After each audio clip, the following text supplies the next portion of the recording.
आज की सभा में मंच पर विराजे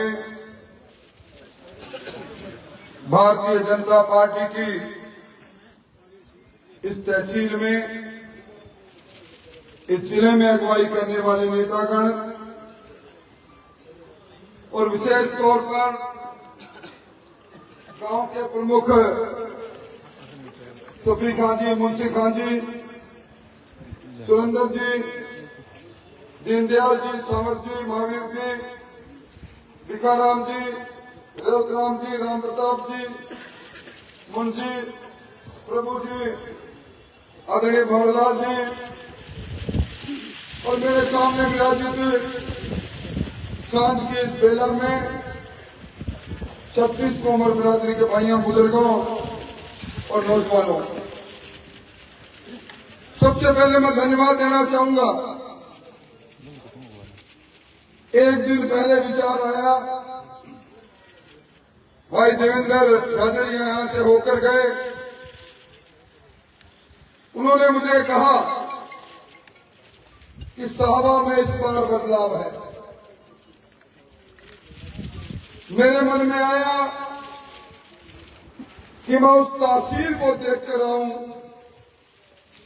उस बदलते साहबा को देखकर आऊं जिन्होंने इन 100 दिनों के अंदर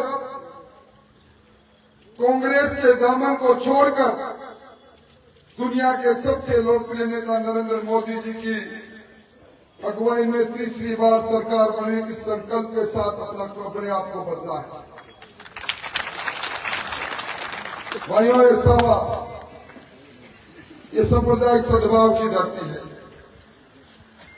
गुरुद्वारा साहब की धरती है, कांदल जी की धरती है, बबूता सिद्ध की धरती है। और मैं समझता हूं कि यहाँ के लोग निश्चित तौर पर समझदार होंगे। मैं पिछले चुनाव की चर्चा नहीं करना चाहता।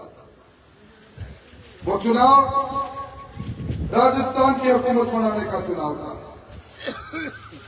उस चुनाव में कई प्रकार की बातें चली थी। आपके मन में भी कई प्रकार के ऐसे सवाल थे जिन सवालों का उत्तर मैं दे नहीं पाया था। और इस सभा में मुझे लगभग 1200 वोट कम मिले। पर मैं जब आपके पास आया हूं, उस समय राजस्थान के अंदर डबल इंजन की सरकार काम कर रही है, भजनलाल शर्मा की सरकार काम कर रही है। इन 100 दिनों के अंदर जो बातें आपको कह कर गए थे, आपके हमरा होने की बात कह रहे थे, उनकी शक्ल आपने देखी नहीं, आप जरूर देखोगे। मैं तो आपसे इतना निवेदन करने आया हूं, ये चुनाव देश का चुनाव है। ये चुनाव हिंदुस्तान के मान और सम्मान का चुनाव है। दुनिया की नजर लगी है, क्योंकि इन 10 वर्षों में मोदी जी की अगुवाई के अंदर हिंदुस्तान की तस्वीर और तकदीर को हमने बदलते देखा है। हिंदुस्तान को मजबूत होते हमने देखा है। आप याद करो वो समय 2014 से पहले, चुनाव से ठीक पहले सरहद पर अपने सैनिक सोए हुए थे। सोए हुए सैनिकों का आतंकवादी सर काट कर ले गए। शहीद की बेवा जंतर मंतर पर धरने पर बैठ गई। 7 दिन तक संसद मौन रही, कोई उत्तर नहीं। और मोदी जी के कार्यकाल में पुलवामा की घटना हुई, शेर की मान में जाकर शेर का शिकार हुआ। और उसके दूसरे दिन चूरू की सरजमी पर मोदी जी आए और उन्होंने एक बात कही, मैं देश नहीं झुकने दूंगा, मैं देश नहीं रुकने दूंगा। आप इतनी बड़ी संख्या में यहां बैठे हैं, कोई ऐसा व्यक्ति नहीं होगा जिसके घर में या जिसके कल्याण के लिए मोदी जी ने कुछ न कुछ नहीं किया होगा। कोरोना का वो काल आपको याद होगा, दुनिया के लोगों ने कहा हिंदुस्तान की आधी आबादी नष्ट हो जाएगी, क्योंकि हिंदुस्तान के अंदर टीबी आई, कलोरा आया, स्वाइन फ्लू आया, हेजा आया, पोलियो आया। 10 साल बाद वैक्सीन आई, वो भी विदेश से। मोदी जी का कमाल देखो, आपके और हमारे सबके वैक्सीन लगाकर उन्होंने हमारे जीवन को बचाने का काम किया। गरीब लोग उस कोरोना काल से लेकर अब तक 5 किलो अनाज एक सदस्य का पिछले 3.5 सालों से मिल रहा है। हर स्तर पर छत हो, प्रधानमंत्री आवास योजना के मकान, हर घर में स्वच्छ जल हो। यह दूसरी बात है कि पूर्ववर्ती सरकार ने उसमें भी 20,000 करोड़ का घोटाला कर दिया। हर किसान के खाते में बिना मांगे किसान सम्मान निधि पहुंचनी चालू हो गई। किसान को सुरक्षा चक्र मिला, फसल बीमा का। यह दिगर बात है, पिछली सरकार की सरपरस्ती में कंपनियों ने जो घोटाला किया वो अब सामने आ रहा है। भाइयों, ये देश का चुनाव है, इस चुनाव में संकीर्णता से ऊपर उठना पड़ेगा। अभी बहुत लंबी बातें हुई, मेरे बारे में भी बात कही गई। मैं तो परसों उनके नामांकन की रैली में उनके भाषण सुन रहा था। मैं उम्मीद कर रहा था कि हमारे पाड़े पोसे राहुल जी दूसरे राहुल जी के पास गए हैं। मुझे तो वो समय याद आया जब एक जगह भाषण दे रहे थे पिछले चुनाव में, तो राहुल कसवा जी ने कहा कि मुझे शर्म आती है, मेरा नाम भी वही नाम है जिस राहुल गांधी को हिंदुस्तान की जनता पप्पू कहती है। आज वो शर्म निकल गई और एक नारा नहीं लगाया कि राहुल गांधी जिंदाबाद। मन से एक आदमी नहीं बोला कि हम राहुल गांधी को देश का प्रधानमंत्री बनाना चाहते हैं, इसलिए वोट मांगने आए हैं। हम छाती ठोक कर कहते हैं, जिन्होंने इस देश को विश्व के शैक्षिक पर ले जाकर खड़ा कर दिया, भारत की पताका ऊंची से ऊंची होती चली गई, हम उन नरेंद्र मोदी जी को प्रधानमंत्री बनाना चाहते हैं। बोलो ना, विजन की बात बोले, क्या एजेंडा है? मोदी जी ने तो कहा है कि अब भारत की अर्थव्यवस्था 5वीं बन गई, मेरे तीसरे कार्यकाल में वो तीसरी बनेगी। उन्होंने तो कहा है हिंदुस्तान दुनिया का सरमोर बनेगा। उन्होंने तो कहा है कि मेरे तीसरे कार्यकाल में कोई घर ऐसा नहीं बचेगा इस देश में जिसके सर पर छत नहीं होगी, घर में प्रकाश नहीं होगा, मीठा पानी नहीं होगा। हर किसी को इलाज के लिए दर दर भटकना नहीं पड़ेगा। पर कांग्रेस को कोई पूछे बोले, बड़ी लंबी चौड़ी बात कही थी। आज वही राहुल जी जो कभी मुझे अंकल कहा करते थे, मुझे तो याद आ रहा है, शायद उस वक्त मंच पर बैठे कुछ लोग भी थे, कुंदन जी भी थे, और हमने बलराम जाखड़ को पछाड़ दिया। जीत के राम सिंह जी को छोड़ने गए राजगढ़ में, कमला जी आरती लेकर कुमकुम लगाने के लिए खड़ी थी। मैंने कहा, देखो बलराम जाखड़ को पछाड़ कर आए, तिलक करो। उन्होंने कहा, इनका नहीं, पहले मैं लक्ष्मण का तिलक करूंगा। मुझे कहा, मैं आपका तिलक करूंगा। एमएलए बनना था, एमपी बनना था, जिला प्रमुख बनना था, मैं सामंत नहीं था। तब मैं सामंत नहीं था। अब टिकट नहीं मिली। टिकट क्यों नहीं मिली?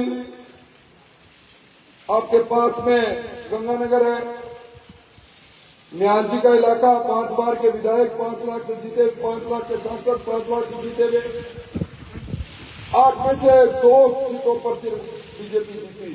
मोदी जी ने पूछा, माजरा क्या है? झुंझुनू में नरेंद्र खिचर जी आज विधानसभा में 2 में तो बीजेपी जीती, उनसे पूछा तुम्हारा माजरा क्या है, और अपने यहाँ तो फूल छाप कांग्रेस का खेल सबके सामने था। पार्टी अपनी मां है, मैंने मंच पर कहा था और आज फिर कह रहा हूं, जिस पार्टी में रहा मैं सौगंध खाकर कह सकता हूं, मैंने पार्टी के साथ दगाबाजी नहीं की। कभी गांव में रात में जाकर ये नहीं कहा किसको वोट मत देना। मेरा कभी वीडियो वायरल नहीं हुआ कि अब क्या व्यवस्था बदल गई है, अब क्या तो अपने को राठौड़ को हराना है, मैंने कभी नहीं कहा। अब टिकट कट गई, टिकट तो 100 लोगों की कटी है भाई, अखबार में पढ़ा होगा, 100 सिटिंग एमपी की टिकट कटी है, और 100 में से अपने सबसे होनहार एमपी साहब यही रहे जिन्होंने सबसे पहले उसी पार्टी जिसको मां का उसकी पीठ में मारा खंजर, और जाकर जिस कांग्रेस को जन्मजात गालियां देते रहे उस कांग्रेस को कहना ये कांग्रेस हमारी मां है। बहुत से लोग, बहुत सी बातें, 35 साल से राजनीति में हूं, 35 साल में यहां बैठे बहुत से लोग मेरे पास आए, क्या कभी किसी से मैंने सवाल किया, किसी की जाति पाति पूछी?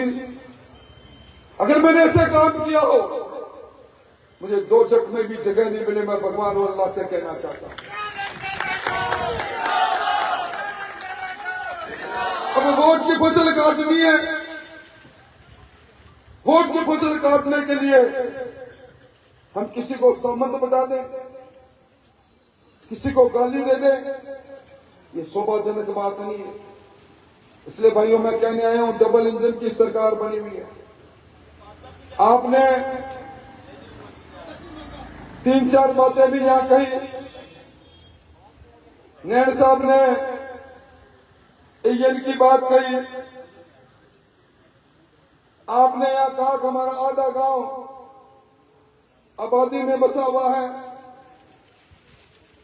आपने ये भी कहा कि हमारी नहर का माइनर, धीरवास माइनर आगे बढ़ना चाहिए। ये भी मुझे मालूम है कि यहाँ कॉलेज के अंदर स्टाफ नहीं है। ये भी मुझे मालूम है कि टूटे हुए मकानों का पुनर्वास का कोई पैकेज नहीं है। मन में बहुत इच्छा थी, मैं सच्ची कहता हूं, सांझ का समय है, देवी देवताओं का मिलने का समय है, मन में बहुत अभिलाषा थी। मैं कई बार सोचता हूं, मैं आपके सपनों को पूरा करने के लिए वो कलम मेरे हाथ में क्यों नहीं आई, वो कलम आपने मेरे से क्यों छीनी, ये अनुत्तरित सवाल बार बार ध्यान में उठता है। ईमानदारी से राजनीति करने वाले व्यक्ति पर अविश्वास जब होता है तो निश्चित तौर पर कमी खुद में मेरे में होती है। मैं मेरी कमियों को ढूंढ रहा हूं, उन कमियों को, आपकी कोई कमी नहीं। आपने जागरूकता से परिचय दिया, मुझे कोई गिला नहीं, मुझे कोई आप पर गुस्सा नहीं। मैं मेरी कमियों को दुरुस्त करूंगा और आज प्रण लेके जा रहा हूं। आपकी इन समस्याओं के साथ साथ आपके साथ जुड़कर सावा के अंदर फिर कोई मकान नहीं टूटे, सावा में फिर वाटर वर्क्स के अंदर उसी तरह व्यवस्था सारी हो, कॉलेज में व्यवस्था सारी हो, ये पूरी करने की मेरी मन में इच्छा है। पर ये इच्छा पूरी करने के लिए थोड़ी सी ताकत तो आपको मेरे में देनी पड़ेगी। अब ताकत सीधी मेरे में नहीं। भाई देवेंद्र जी झाझड़िया, भाई देवेंद्र जी झाझड़िया हॉटलाइन से जुड़ा हुआ व्यक्ति है, प्रधानमंत्री जी से सीधा जुड़ा हुआ व्यक्ति है, और टिकट कटने में तो भाई राजस्थान में 15 एमपी की टिकट कट गई, आपके एक ही लाल की नहीं कटी। पर वो है ना, मैं तो वही खिलाना लूंगा मचल गया दीना का लाल, मुझे मैं तो वही कुर्सी लूंगा मचल गया राहुल जी कसमा। इसलिए जा बैठे, अब के गलती मत कर लेना भाई। मत की पेटी अधिकार देती है, मत की पेटी नौकरी करने का लाइसेंस देती है। मेरा खारिज किया हुआ लाइसेंस को बहाल कराने की अपील के लिए नरेंद्र मोदी जी और राहुल गांधी जी के इस चुनाव में नरेंद्र मोदी जी को प्रधानमंत्री बनाने के लिए, और जिन नरेंद्र मोदी जी ने हमारे 550 वर्ष के उस संघर्ष में राम जी का मंदिर बनाया, उन नरेंद्र मोदी के लिए, उस नरेंद्र मोदी के लिए G20 में 20 शक्तिशाली देशों ने कहा मोदी जी आप हमारा नेतृत्व करो, हमारे देश का नेतृत्व करो, उनके लिए आपसे अपील करने आए। इसलिए भाइयों, इस चुनाव में और दूसरे चुनाव में फर्क महसूस होता है। और मैं तो कार्यकर्ताओं से भी कहूंगा, उठाव बड़ा जोरदार। पिछली बार भी इसी तरह की विधानसभा के अंदर मैं बोल रहा था और मत की पेटी के अंदर परिणाम को देखकर मैं अचरज में था। इस बार इस देश के सम्मान के चुनाव में, देश के मान के चुनाव में अगर छोटी संकीर्णता से मैं उठ नहीं पाए तो एक बार फिर आप अपने इस सेवक को एक बार और कमजोर कर दोगे। आप कम से कम घर जाकर विचार करना किस प्रकार की शक्तियां कांग्रेस आज 540 सीटों पर लड़ी नहीं रही है। कांग्रेस की हालत क्या है? आज कांग्रेस के बड़े बड़े नेता टिकट छोड़कर भाग रहे हैं। आपने अखबार में पढ़ा होगा, राजसमंद में टिकट दी, उम्मीदवार ने कहा विदेश में बैठा हूं, क्यों टिकट दी? टिकट अपनी वापिस लो। जयपुर में टिकट दी, सुशील शर्मा जी टिकट लेके नेताओं के घर पहुंच गए, ये टिकट अपने पास रखो।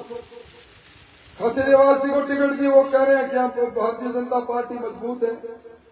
अशोक गहलोत जी का कहा लड़ो, शहीद मैं नहीं होऊंगा, मेरा बेटा दूसरी बार शहीद हो जाए तो कोई बात नहीं।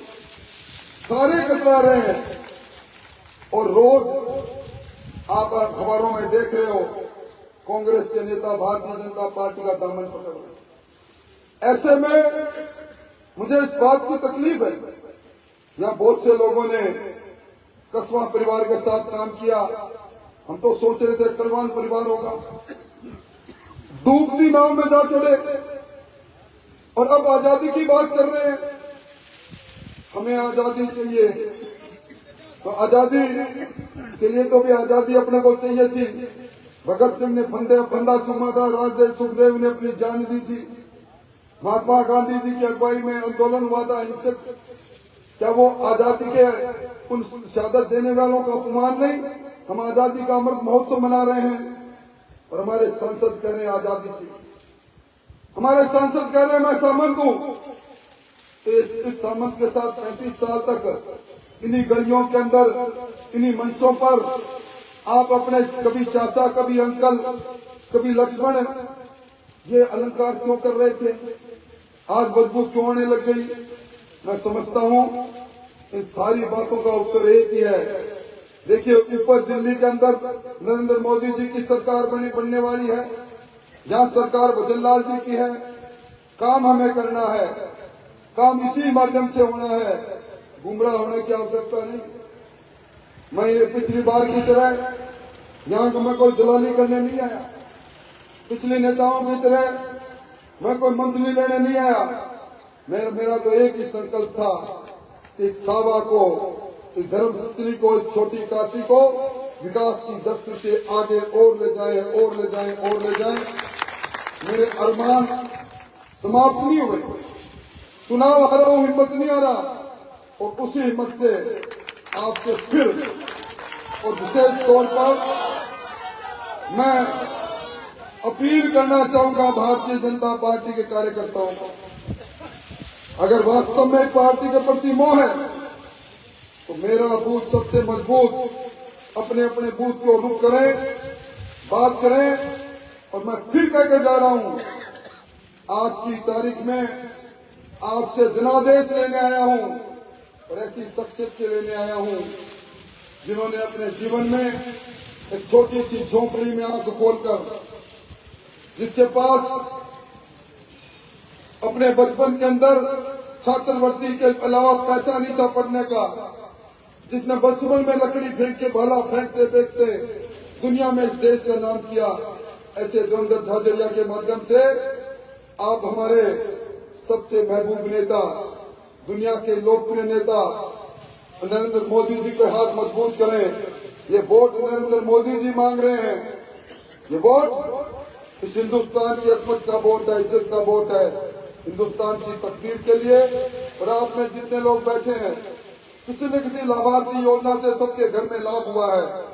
इस लाभार्थी योजना में गरीब का कल्याण हुआ है, गरीब का जीवन स्तर ऊंचा हुआ है। छोटी छोटी बातें, घर में शौचालय हो, कितनी छोटी बात थी। जनधन का खाता खुले, कितनी छोटी बात थी।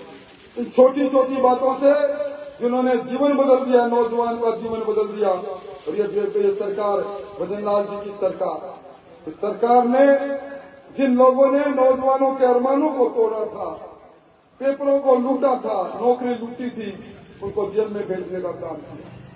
हमारे इस इलाके में शेखावाटी में यमुना का पानी आए, 30 साल पहले भैरव सिंह जी ने समझौता किया, हरियाणा ने माना नहीं, और भजन लाल जी की सरकार ने उसको बनवा दिया। टीआरसीपी की बात मनवा दी, पेट्रोल डीजल के दाम कम कर दिए, 450 में सिलेंडर मिलना चालू हो गया। आपकी पेंशन जो मिला करती थी इसमें 150 की बढ़ोतरी हो गई, गेहूं की एमएसपी में 125 की बढ़ोतरी हो गई। और हर विधानसभा के अंदर अभी पहले 5 करोड़ दिए, 5 करोड़ और भेज दिए। मैं तो राकेश जी से कहूंगा, राकेश जी आप अपनी टीम के साथ बैठ जाओ, 10 करोड़ रुपए भेजे हैं, कहाँ कहाँ सड़क पड़नी है, क्या करनी है, उसमें करो। और आप सब लोगों से एक बात जरूर कहूंगा कि आपको इन्होंने कहा, राकेश जी ने हाथ खड़े करने का, आपने हाथ खड़े कर दिए। देखो भी सामने गुरुद्वारा, मंदिर की धरती, सांझ का समय, अपने को हाथ खड़े नहीं करते।